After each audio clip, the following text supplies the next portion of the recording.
mother-in-law's favoritism towards me was already running cold until finally the doorbell rang and the cake was here. I asked my friend ahead of time not to mention his bakery, which he didn't.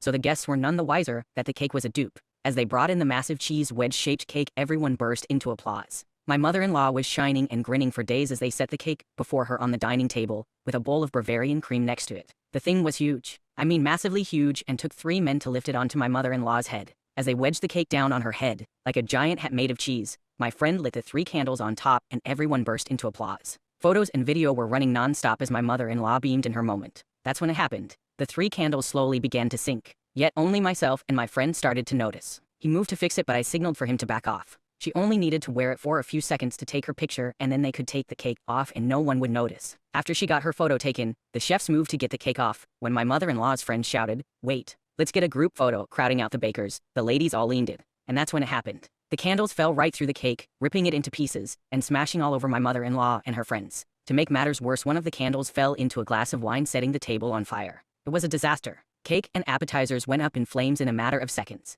I grabbed the fire extinguisher from her kitchen and put it out before anyone got hurt. My mother-in-law and her friends were covered in cake, and in the confusion, my mother-in-law somehow got the Bavarian cream all over her dress. Needless to say, we left the party early. My mother-in-law didn't speak to us for 2 weeks. Not that I missed her, but a strange thing happened. We started getting calls from her friends asking where I'd gotten my imposter cake from. Apparently, the disaster at my Mills party had gotten so popular that her friends were staging disaster moments at brunches, shopping sprees, and weekend getaways and posting them online. But none of them could top the cake incident or my heroic moment in which I put the fire out. My online nickname is now Blaze Heart.